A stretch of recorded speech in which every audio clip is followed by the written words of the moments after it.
The station moved in silence, drifting between stars that had no names most humans could pronounce. It was built by many species together, a place where metal curved like bone and light glowed without lamps. Humans had only been allowed here for a few years, and even now they were watched with quiet curiosity. Evan stood near one of the long windows, hands behind his back, trying not to look like he was nervous. He reminded himself that he was not a soldier or a hero. He was only a liaison, chosen because he listened more than he spoke. That, the council believed, made him safe. Outside the glass, a pale blue star burned softly.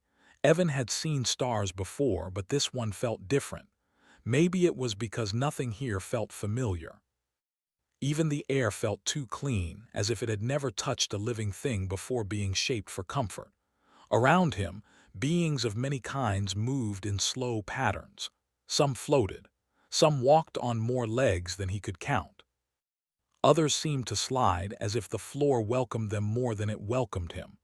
They spoke through devices, colors, gestures, and sometimes sounds that translators struggled to turn into meaning. Humans were still new, still strange. Evan knew that. He accepted it. What he did not expect was her.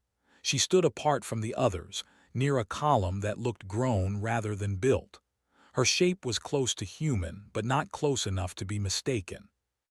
Her skin shimmered faintly, not shiny but deep, like light was resting beneath it instead of on top.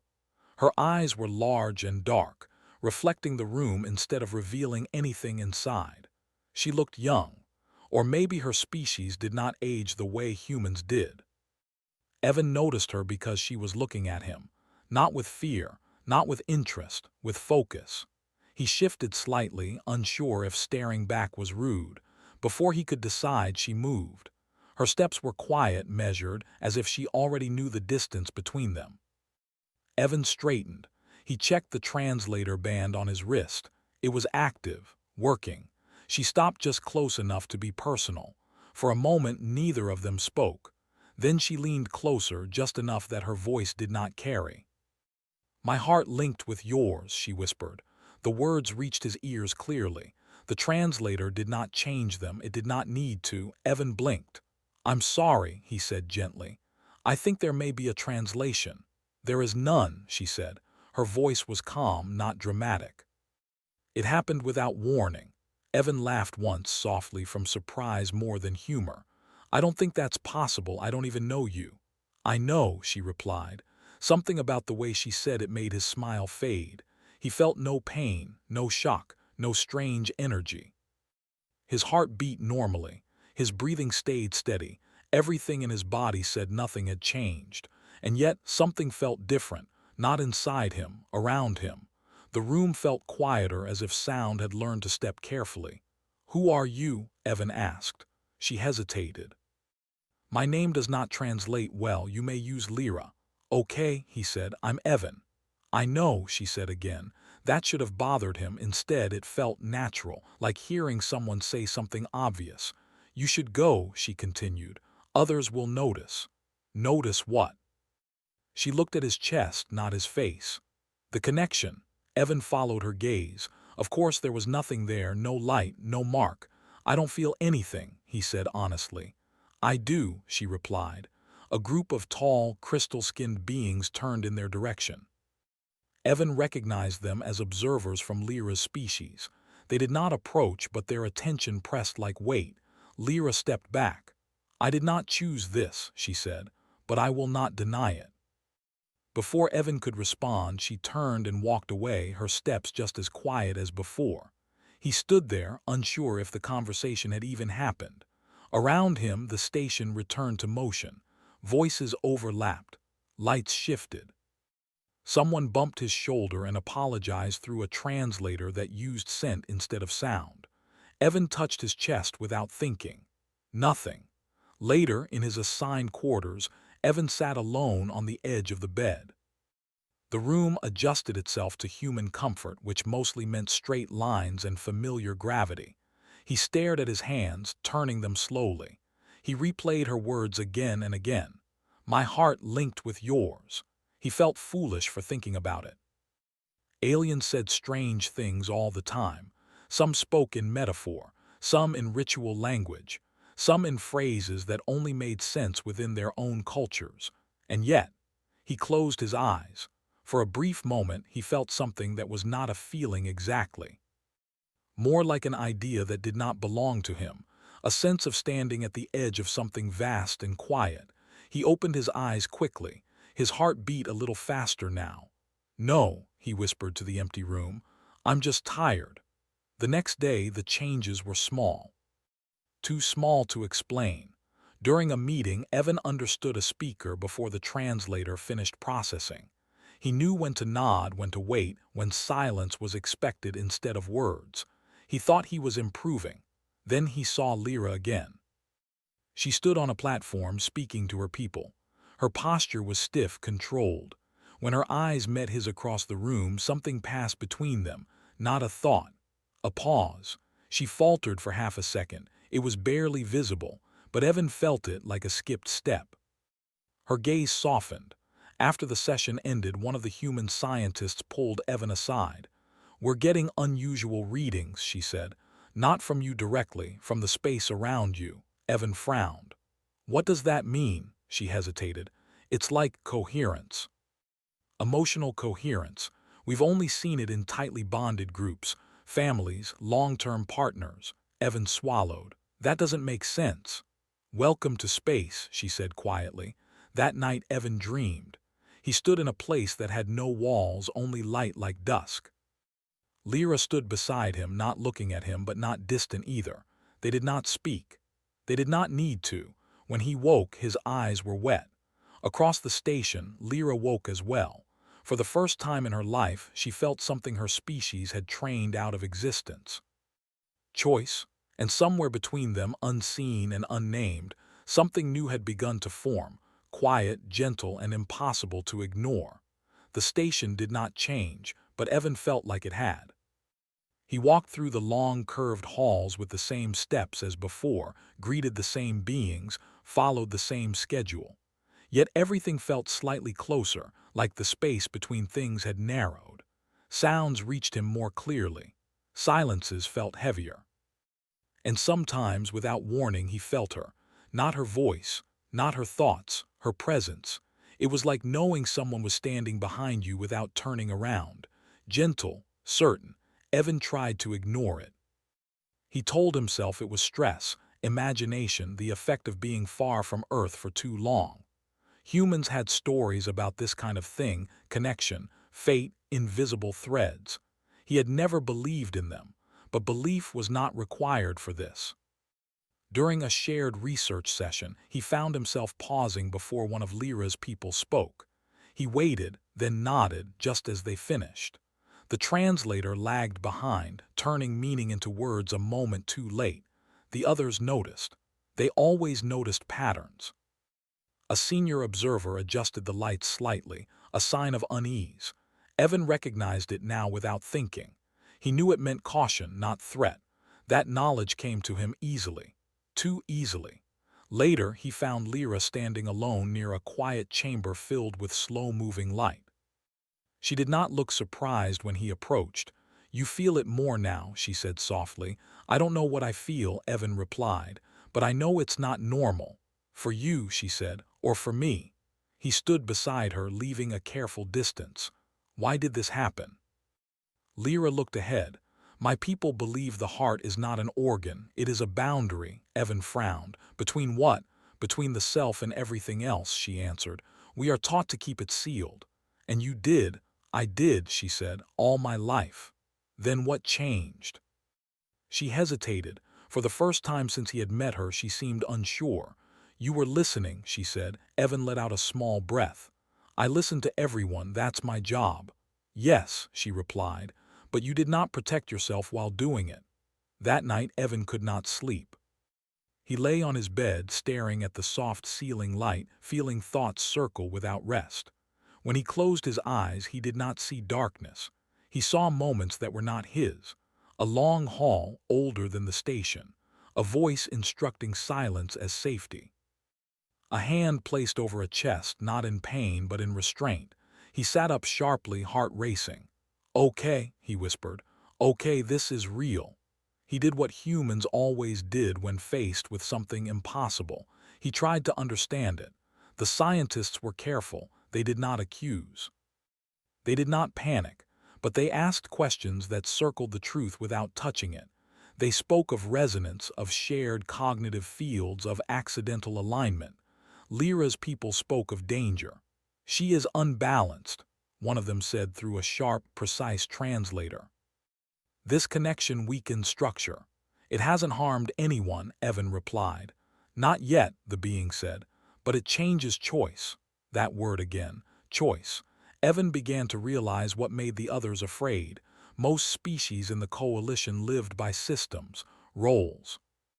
Paths decided early, followed carefully. Stability mattered more than desire.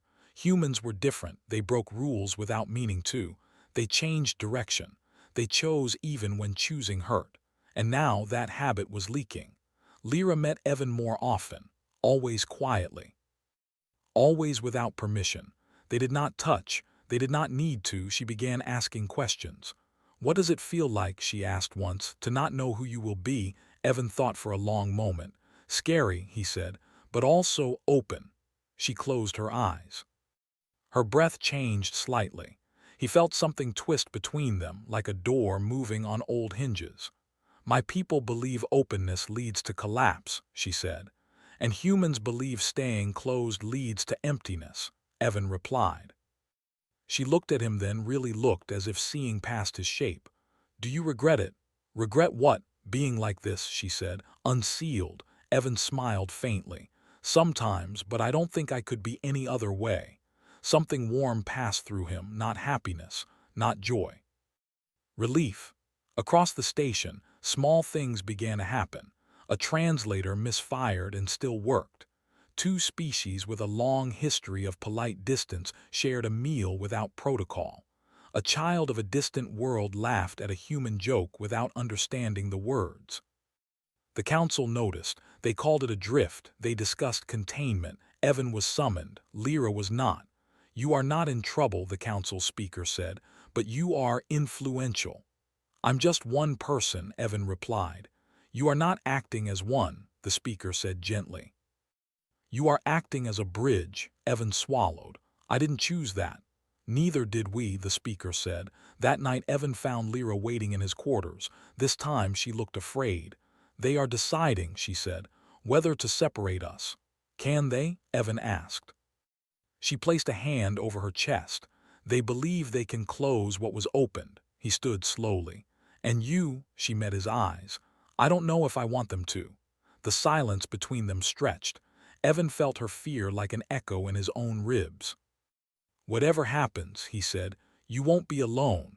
Her breath caught, not in sadness, in wonder. For my people, she said, that promise is more dangerous than any weapon. Somewhere deep in the station, systems adjusted, unaware they were responding not to commands, but to connection. And in that quiet shift, the galaxy leaned just slightly toward something it had never planned for. Part 2 ended not with an answer, but with a question the universe itself was beginning to ask.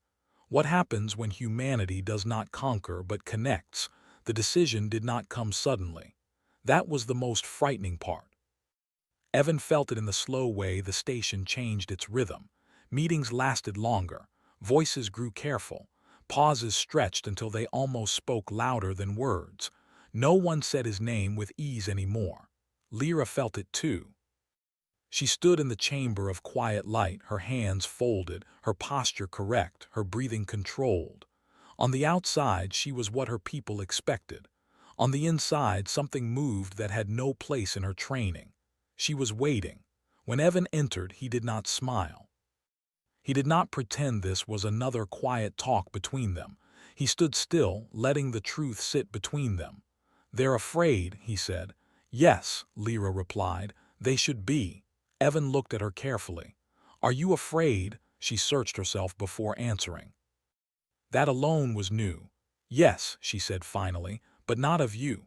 They stood in silence, and the connection between them felt different now, stronger but not louder, like a deep river instead of a surface ripple.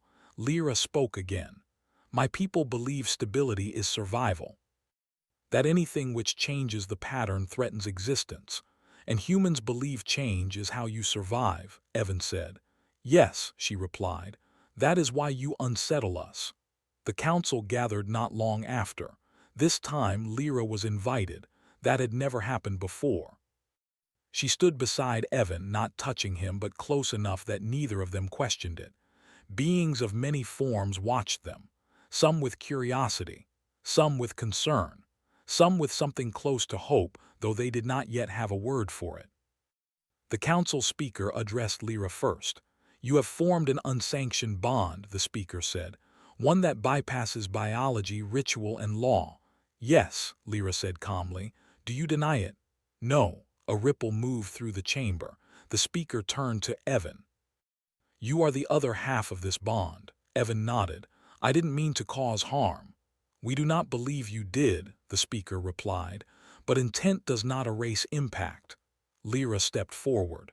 This bond did not take anything from me, she said. Her voice was steady, but something alive moved beneath it. It revealed what was already missing. Her people shifted uneasily. You speak of missing things as if absence is damage, one of them said. It is, Lyra replied, when absence is enforced. The council chamber grew very still. Lyra continued. We sealed ourselves to prevent pain. In doing so, we sealed ourselves away from choice, from growth, from understanding others not as systems but as selves. She turned slightly toward Evan, not looking at him but feeling him. Humans do not wait for permission to care, she said. That is their danger and their gift. The speaker paused. What do you ask? Lyra did not hesitate. Do not separate us. A murmur spread.